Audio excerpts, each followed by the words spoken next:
I trust that the ceramic trauma plate I'm wearing will stop a .357 Magnum round traveling at 490 meters per second. I trust myself not to move, not to flinch. I trust my teammates.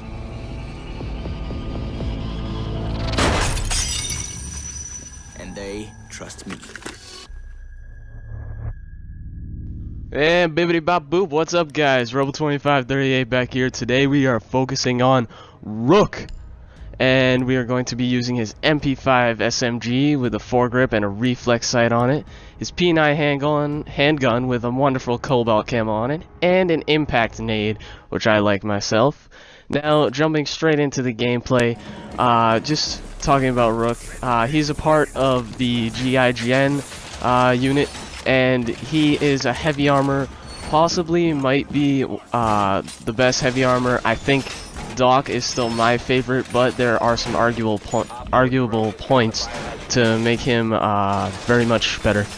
But anyways, the stats behind him is basically you can try to flank with him if you want to, but most likely you're going to want to sit in the objective and just stay there, because if not, then you will most likely just get destroyed, because since Rook is a heavy armor, he cannot run around the map that fast, so you won't be able to outrun your enemies or anything like that. You just kind of have to maybe peek when you get the chance, or just play time and just sit in the objective and wait for them to come to you, which is always a great idea with any operator you're using, no matter what. But anyways, getting into Rook's ability. He has an ability that I just show you right at the beginning of this clip here, that he can put down armored plates, so that way people can pick up and it'll give them extra health. So it works out really well if, like, say you have some medium armored operators on your squad right there, or if you have some light armored, even heavy armored especially, that'll work out real well, because then you have even more health, and it really works out. Plus, oh my god, I cannot say enough about his gun. As you saw right there, headshots flying always. You have to use the reflex sight on Rook's gun, otherwise you will just get destroyed. I'm pretty sure I've seen a few people try to use the ACOG sight, and sometimes it works, sometimes it doesn't. It's just something about with the triangle in the reflex sight on the MP5 that is just amazing. Now, for anybody that plays Siege, any of you Echo users out there, I know you have different combinations, but we're talking about GIGN here. This is good to put on Rook and Doc. They have the same gun, and if you don't know about Doc, you can go check him out in my Rainbow Six Siege playlist, and there should be something popping up in the corner right about now, and your top right hand corner, you'll be able to click on that, and it'll bring you right to the playlist, and I'll also leave a link in the description. But anyways, I think Rook works out really well. Honestly, he can probably shoot from any range, from what I can tell. Like right there, that was about, you know, pretty close range, like about medium range. Got unfortunate there. I'm pretty sure that was Twitch that just got on me. Moving on to the next round.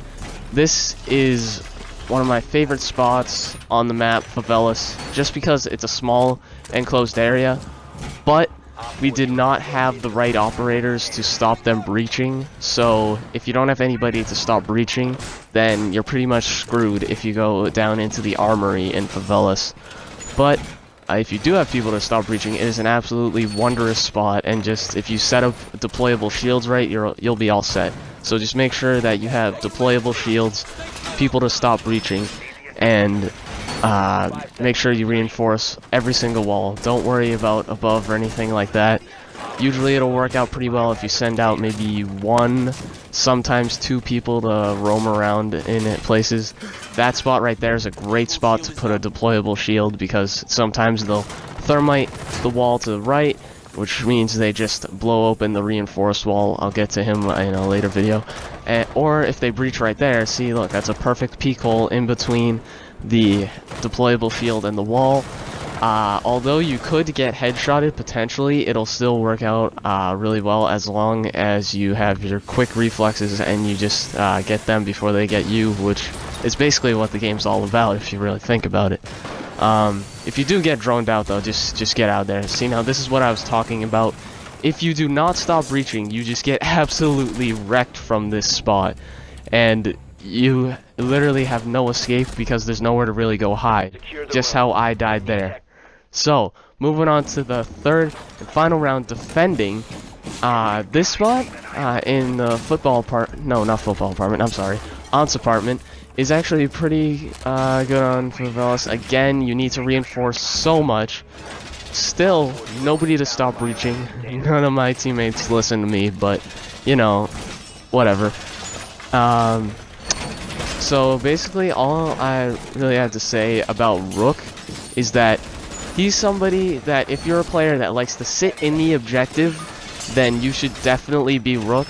And also if you are a team player, you should be Rook or Doc, either one. They're really closely related, so if you have a Rook and a Doc, your team will be absolutely set for that entire round, as long as you have people to stop breaching and things like that.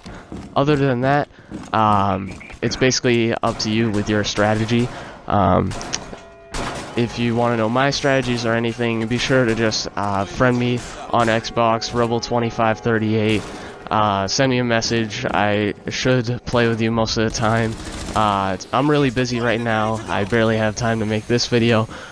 But anyways, we're doing pretty good here. We do end up winning this game, even though they just breached there because nobody was listening to what I was saying. And I was just like, come on, we need somebody to stop breaching. But it didn't happen. I got lucky by getting into that corner. But anyways, guys, this is Rebel2538 out. Peace.